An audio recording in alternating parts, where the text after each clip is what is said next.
Tinggikan cita-cita dan mimpimu, lalu kerja keras, kerja cerdas, dan doa tanpa jeda hingga bisa melampaui, bukan hanya meraih sebuah mimpi dan cita-cita itu.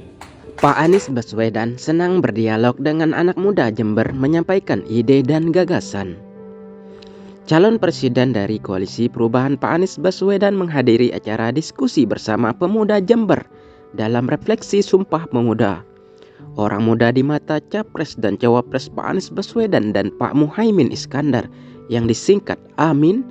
Pada unggahan Pak Anies Baswedan di laman Instagram Pak Anies Baswedan, dia menyampaikan rasa senang bisa berdialog secara langsung dengan anak-anak muda Jember. Selama dialog, kata Pak Anies Baswedan, anak-anak muda Jember ini menyampaikan ide-ide cemerlangnya. Pak Anies Baswedan pun mengapresiasi inovasi yang diberikan anak muda Jember. Senang bisa berdialog dengan anak-anak muda Jember malam ini, mendengar ide, gagasan, dan apa yang menjadikan keresahan dari teman-teman semua. Tulis Pak Anies dikutip media Jakarta Sabtu 28 Oktober 2023.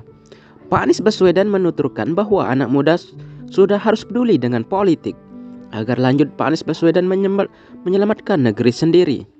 Kenapa anak muda perlu peduli soal politik? Karena berbagai kebijakan yang kita rasakan sekarang adalah hasil keputusan politik. Susah cari kerja, kesulitan air bersih, harga BBM yang terus naik adalah akibat keputusan politik. Kalau mau ada perubahan, maka kita harus peduli. Bawa agenda perubahan dan berikan tuntunan kepada politisi yang berwenang. Kemudian Pak Anies Baswedan menulis sebuah pesan untuk anak muda di seluruh Indonesia.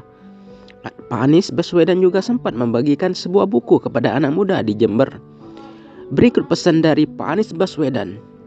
Tinggikan cita-cita dan mimpimu, lalu kerja keras, kerja cerdas, dan doa tanpa jeda hingga bisa melampaui, bukan hanya meraih sebuah mimpi dan cita-cita itu. Diberitakan sebelumnya Pak Anies Baswedan tiba di Jember, Jawa Timur untuk menjalani serangkaian kegiatan di tanah Pandalungan tersebut. Setibanya Pak Anies Baswedan mengawali kegiatan di Cafe Nuansa di kota Jember untuk menghadiri kegiatan nongkrong bareng Amin bersama anak muda Jember Sabtu malam 28 Oktober 2023. Kami senang sekali bisa berdialog dengan teman-teman di sini. Kami ingin dapat kesempatan untuk mendengar ide, gagasan, dan apa yang menjadi keresahan dari teman-teman anak muda semua, ucap Pak Anies membuka sambutannya. Menurut Pak Anies Baswedan, anak muda juga memiliki gagasan yang kreatif dan bisa membawa perspektif baru untuk menghadapi tantangan yang dihadapi bangsa. Kalau boleh usul, kami juga ingin dapat dan dengar gagasan dari teman-teman. Kenapa? Apa kekuatan anak muda? Itu ada pada kebaruan. Mereka membawa perspektif baru yang membuat muncul ide gagasan yang disebut sebagai proses kreatif dan dilaksanakan secara inovatif. Pak Anies Baswedan juga merespon berbagai keresahan dan pertanyaan dari anak muda yang menurut mereka amat mendesak. Salah satunya anak muda bernama Dharma yang menilai anak muda cenderung apatis terhadap proses politik. Anak muda ini saya lihat apatis terhadap politik karena kami yakin siapapun yang terpilih nanti nggak ngaruh.